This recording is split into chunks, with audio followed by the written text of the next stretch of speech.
Going on, guys? Very quick video from me. Just finished an 11-mile run and had somebody in the BDB community asking questions around sweet treats. They went to the cinema last night with their kids, ate, well, I think verbatim, Stuart has said that he ate the equivalent of his body weight in nachos and cheese, which is great. I love that.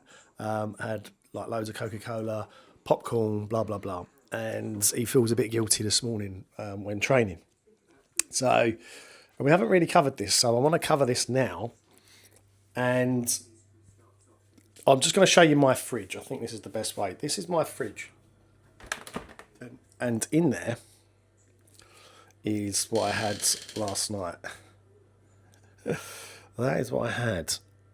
King prawn Danzak with all of the trimmings, sagaloo, some custard tarts. So, yeah, quite a lot. And then in the bottom of that fridge, which I'm not going to show you, is like more ice cream than I care to mention. So there's so many different treats.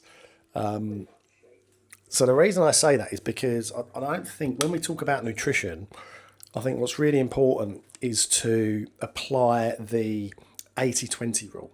Okay, 20% of your diet can be naughty food, let's say, such as the pizzas and the ice creams and all that sort of jazz. Just going to turn this light off because it's annoying. Yeah, so 20% can be, pizzas and ice creams and all that sort of jazz.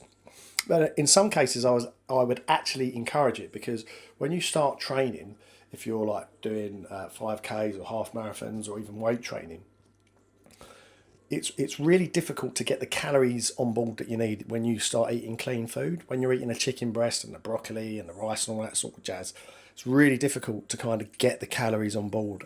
And in some cases, I'd actually encourage to eat the pizza, to eat the curry, because it loads us up with calories. So as an example, I had the curry last night. It was like a mountain of food. It wasn't a plate, it was just a mountain with onion bhajis and whatnot on there. And today I knocked out an 11-mile run, which subsequently completely deletes that meal last night, that curry, and some, to be quite honest with you. So today I have to fuel. Yeah, and again, I've just literally had like an omelette, but I'm going to demolish the rest of that curry later. So I think it's really important to highlight as well that, we're not Olympic athletes. We're not getting paid to train. We're just training, or I'm training anyway, to have access to the better version of myself. And I think that that's important for you as well. We're trying to get access to the best version of ourselves. We're trying to become fitter than we was yesterday.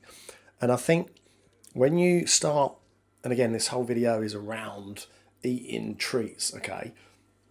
When you are eating excess calories and, the pizzas and the curries and all that sort of stuff, if you are moving, if you are running, if you are doing all that sort of stuff, your body just literally processes so much more easily the excess salts, the sugars, the fats, etc. It just literally just goes because your body uses it.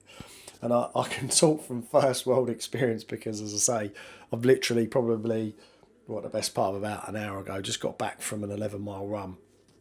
And I can tell you that there is no sign of that curry in my body from last night. In fact, I had breakfast this morning, etc. I won't bore you with it. So I think that what's really important here when it comes to nutrition and food and sweet treats and all that sort of good stuff, I really believe that it's important to apply the 80-20 principle. 80% of your food needs to be clean, has to be clean, and then the other 20% it can be rubbish, if you like. I think that's a good way to sort of balance it out. And if you want to sort of be pedantic with it, you can look at that from a calorie point of view. So 80% of your calories can be clean, the other 20% can be naughty, let's say. One other thing as well is my brain's ticking. What really helps me to stay on course, if you like, is to have goals in place. And that's why, as an example, like with the half marathon that I've got coming up here, the 11th of October, I mean, we're currently in August, and I booked that, I think, January, I think I booked that.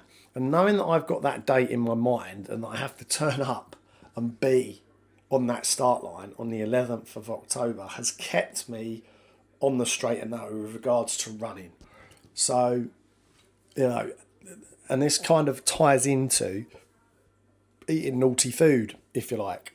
Because last night, when I did have that curry, I knew today that I had to knock out an 11-mile run.